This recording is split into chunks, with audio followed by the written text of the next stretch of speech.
안녕하세요. BTBS의 J입니다.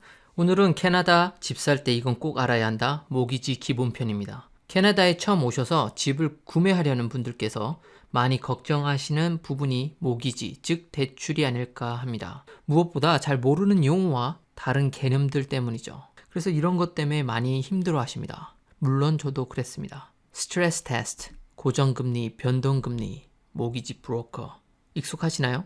직접 부딪혀 보지 않고 여기저기서 들어볼 수 있는 아주 흔한 모기지 관련 용어들입니다. 모기지에 대해 어느 정도 알고 계시나요? 오늘은 모기지를 받을 때 알아야 하는 기본적인 지식과 팁에 대해서 알아보도록 하겠습니다. 웬만하면 영어 용어에 익숙해지도록 하는 게 좋습니다. 아무리 한국 브로커를 만난다고 해도 용어는 다 영어로 하니까요. Variable, Fixed, and Open Closed입니다. 오픈형은 한 번에 모든 대출금을 다 갚아도 페널티가 없습니다. 하지만 이자가 높죠. 클로즈형은 매년 최대 15% 정도밖에 갚을 수가 없어요. 은행마다 좀 다르지만 이자가 좀 저렴합니다. 이게 바로 우리가 보통 하는 대출 형식이죠. 변동형과 고정형은 여러분이 잘 알고 계실 겁니다. 한국에도 동일한 개념이 있으니까요. 변동형은 계약 기간 동안 이율이 변동이 가능하죠. 그래서 이자가 저렴합니다. 고정형은 계약 기간 동안 이율이 변동하지 않습니다. 대신 이자가 좀 더 높습니다. 그래서 자신의 상황에 맞게 어떤 것을 이용할 것인가를 잘 결정해야 합니다. 집을 팔 계획이 있다면 페널티가 저렴한 변동형 또는 아예 페널티가 존재하지 않는 오픈형이 좋죠. 변동형의 페널티는 매번 내는 돈을 약 3번을 한 번에 내는 정도입니다. 고정형은 이보다 훨씬 더 크니까 매우 조심하셔야 됩니다. 작년같이 금리가 불안정했다면 고정형이 좋겠죠. 하지만 이럴 때는 고정형의 이자율이 엄청 높아지기 때문에 굳이 비싼 고정형보다 변동형을 가져가는 게 낫다고 생각합니다. 저도 작년에 고정형 약 3.7%일 때 2.46% 변동형을 가입했었는데요. 1년 만에 2번이나 올랐어요.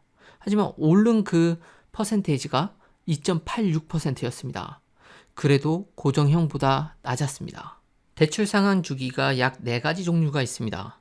weekly, bi-weekly, semi-weekly, monthly 이렇게 4가지가 존재하는데요. 보통 회사에서는 bi-weekly로 주급을 주기 때문에 그러니까 월급이 여기는 주로 2주에 한 번씩 받는 bi-weekly이기 때문에 많은 분들이 bi-weekly를 선택하시지만 브로커에게 4가지 모두 확인해달라고 하세요. 완전히 똑같지 않습니다. 어떤 것이 조금 더 쌀 때가 있어요. 그래서 저 같은 경우에는 계산을 해보니까 위클리가 조금 더 싸더라고요. 그래서 저는 위클리로 하였습니다. 그리고 엑셀러레이터라는 개념이 있는데 은행마다 부르는 용어가 좀 다릅니다. 이거를 선택하면 엑셀러레이터 위클리, 엑셀러레이터 바이위클리라고 부르게 되는데 이런 경우에는 원금을 조금 더 추가로 갚는 방법입니다. 그러니까 약 한 달로 계산해보면 10% 정도 더 내는 건데요. 한 달에 대출금을 약 2,000불을 내신다면 이것의 약 10%, 200불을 원금을 갚는데 더 낼 수 있는 겁니다. 그렇다면 더 빨리 갚을 수 있겠죠.